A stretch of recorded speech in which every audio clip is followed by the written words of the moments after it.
Well, good morning, everyone, and welcome to this latest webcast that we're bringing you from Travel Weekly. And I'm joined once again by Steve Heapy, the CEO of Jet2.com and Jet2 Holidays. Hello, Steve. How are you? I'm all right, thanks, Lucy. How are you? I'm really good. And you are joining us from yet another new base. I mean, Yeah. there was a time when you were very sort of cautious and said you'd stay in the north, and all of a sudden they're coming thick and fast. So I tell us know. where you Yeah, are. we're in Luton today, London Luton Airport. Just seen our first flight away, going to Mallorca, on time, of course. So very exciting. I've just had a bacon sandwich and some coffee, so I'm feeling all right again Oh, now. you're feeling chipper now. I'm I pleased we've am. got you when you're full. All right. Exactly. So obviously you announced that you were going to be opening at Luton back in November. This is your 13th base, and it comes very Yes. quickly after Bournemouth. But at the time you announced it, you said you'd been asked for this for a long time. As you said, there was real demand for Luton. Yeah.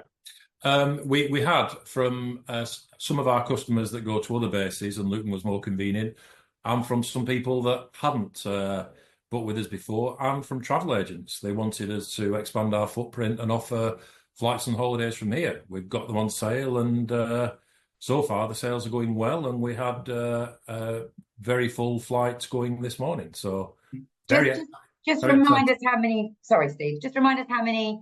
So you've added another 430,000 seats then to the program, but from Luton, Yeah. and it's 36 weekly flights, I believe, to 17 destinations. Is that right?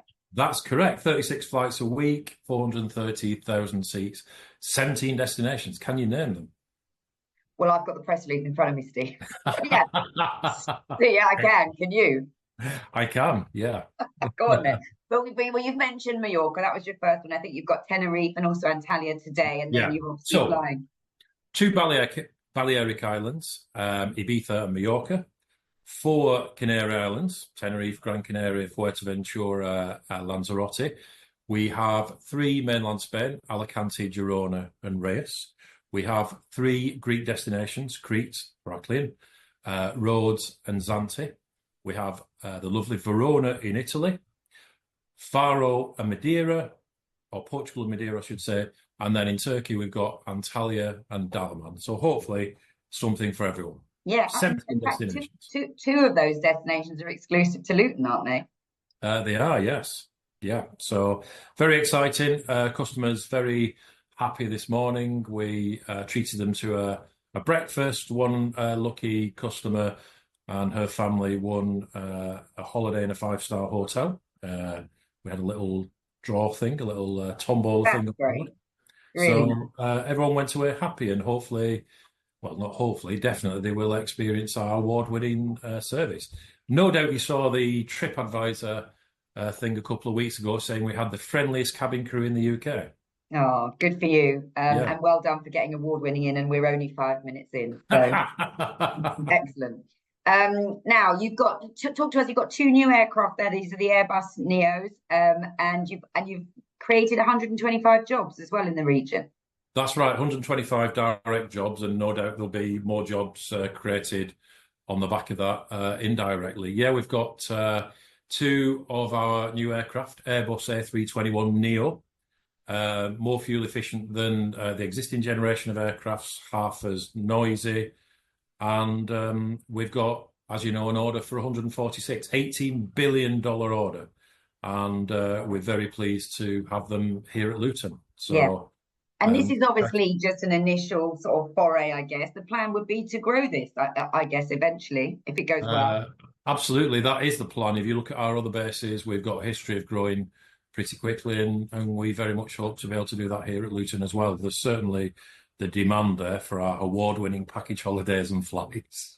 It's Sorry. so encourageable. Try and do the whole interview without saying that from now on, right? Let's see if Okay. that's even possible. Okay. Um, I promise I'll try not to say that we are multi-award winning from now on. that's it. I'm going to stop the interview if you do it again. Right, now let's talk about demand then. That's important because you said sales had gone well. You obviously put it on sale at the end of last year for this summer. Yeah. When you say gone well, what do you mean by that? Has it been across all those destinations? Has it been certain, has it been the core summer or what? Or have you sold well into winter? Um, I think everywhere's sold well. I mean, we did go on sale quite late because we only announced it, 5 months ago, and the other bases had 17 months to sell. So we've obviously had to work a little harder to fill the routes because we had pretty much a year less to sell them. But given the time we had, we think they've gone very well, and we had an aircraft full of happy customers this morning, and the other two flights they'll be going full later on this morning. Yeah. So.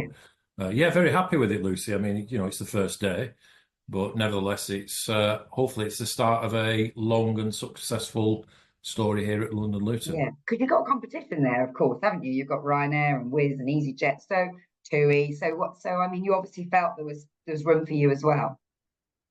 Yeah, well, I think that's sort of demonstrated by the fact that we're filling the aircraft. There definitely is the demand there, and I think people wanted our product, and hopefully we will deliver the award-winning service to which they are accustomed. Now you put me in a spot because I don't really want to finish the interview, and I threatened I would.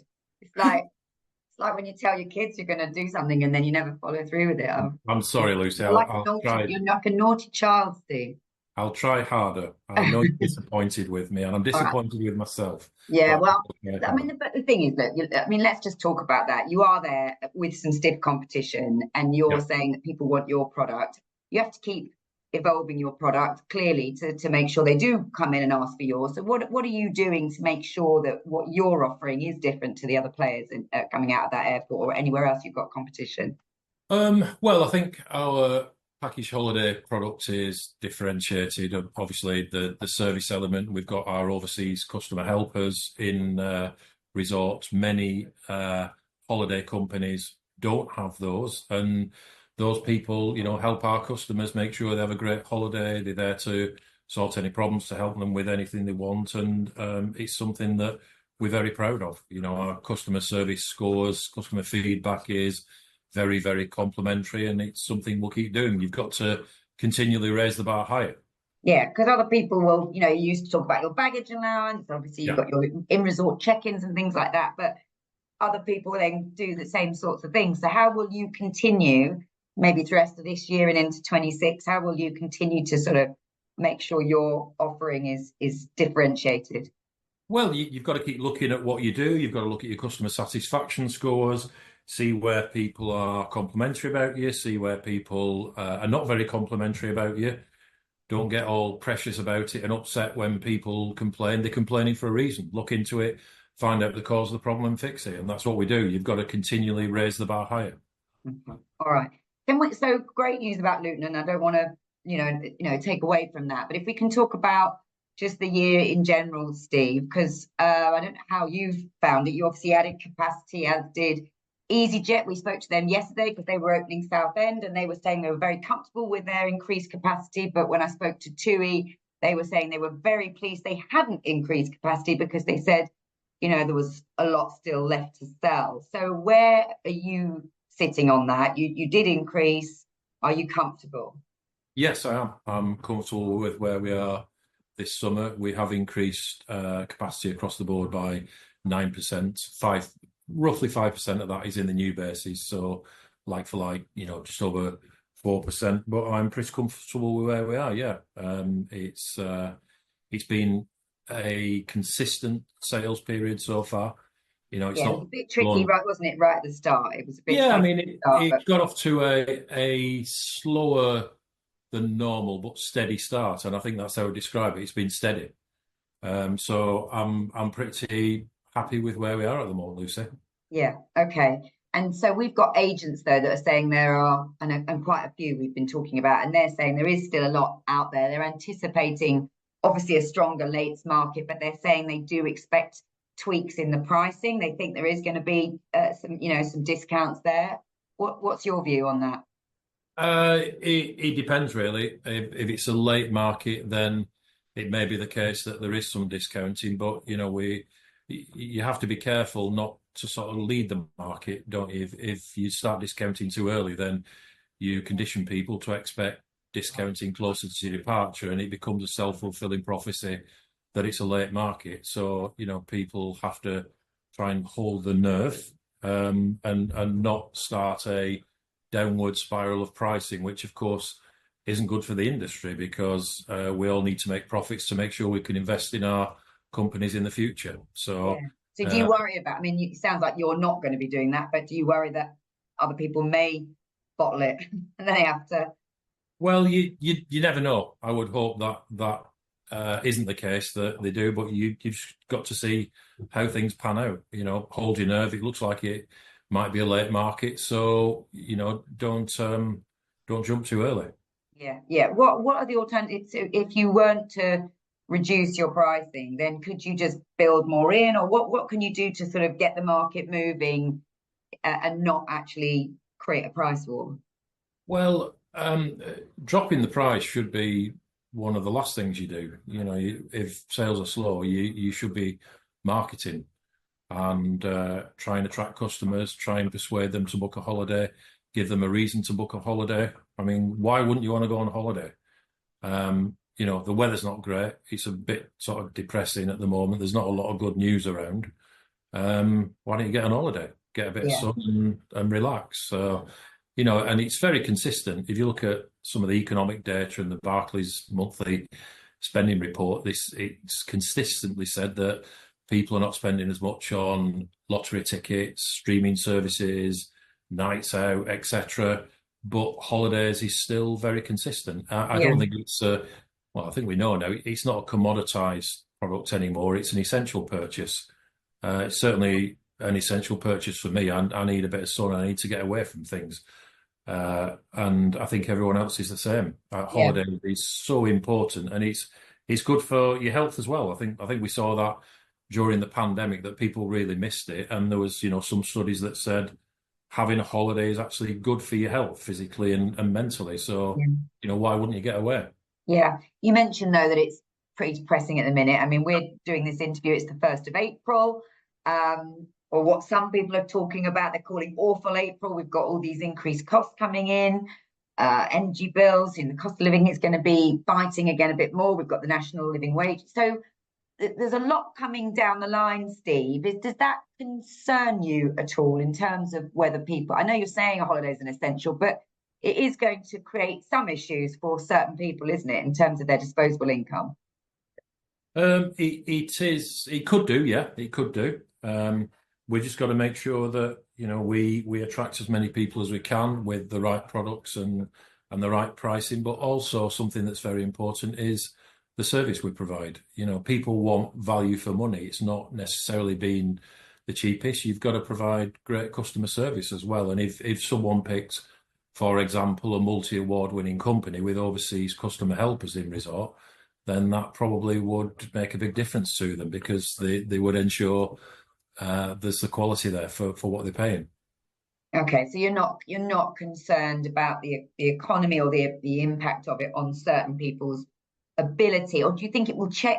Even if they still take a holiday, do you anticipate them sort of changing how they might usually have booked?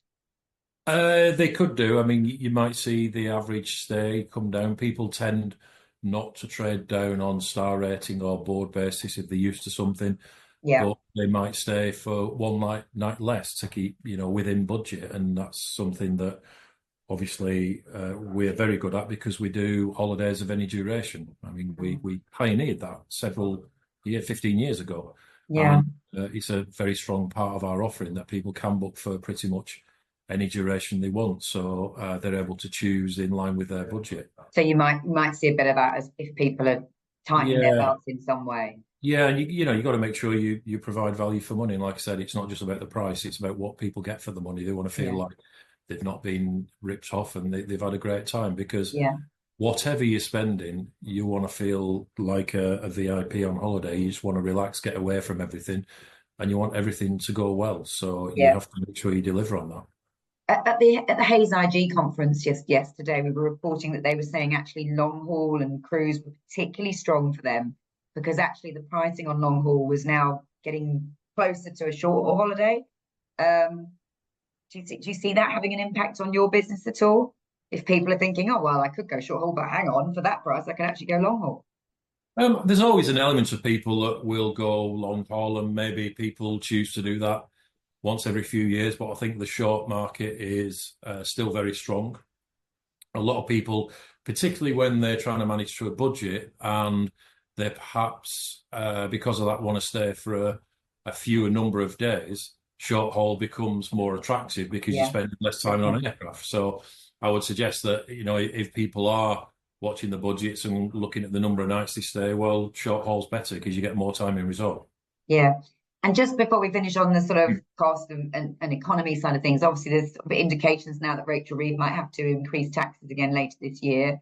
Do you think that might have an impact in terms of people potentially only going on holiday every other year, or will it have an impact on trends at all? Well, an increase in taxes, definitely means that people have less money to spend. So I very much hope they don't increase taxes. But if they do, then we've got to hope that people still see holidays as a essential purchase and perhaps spend a bit less on discretionary things. Yeah. But I think the holiday product is very resilient. It's seen very much as something you need to do, and hopefully that will continue. Yeah, absolutely. Everyone needs a holiday, as you say. They do. They do. Let's talk about something a bit more positive. You just announced a fantastic new campaign, Scale Up Your Street. You're offering I know this is a big passion of yours, Steve. We talked about it a lot, about how you really believe in the high street needs revitalizing. I know you want the government to do more on that front, but you're now getting involved in helping agents to increase their footprint on the high street because you're so passionate about it. Tell us about why you've done that. Well, I think the high street generally is there's not a lot of investment and not a lot of effort gone into it from successive governments. And if you look at some high streets, they are a shadow of their former self. The national brands are disappearing. Decent shops are disappearing, and in many high streets, there's pound shops, vape shops, charity shops, fast food shops, nail bars, and barbers. Sounds like you're describing my high street, in fact. It's very similar to my high street as well, and I think there needs to be a regeneration of high streets. I think someone in the government has to take this very seriously. I think you can breathe life into high streets. The local councils should be looking at changing some of the properties from commercial to residential, have a few people living there, create rather than having a ghost town outside shopping hours, create communities on the high street. Then you'll get little bars, cafes, restaurants opening up. When you get that, you'll get more shops. And it once again would become the centre of the community, because at the moment the opposite's happening, and it's terrible. And it doesn't help, charging a fortune for parking if you're lucky enough to be able to get into the town centre, because it's not all cycle lanes, and it's just become very difficult. And I think the government has to do something to breathe life back into the high street. Yeah.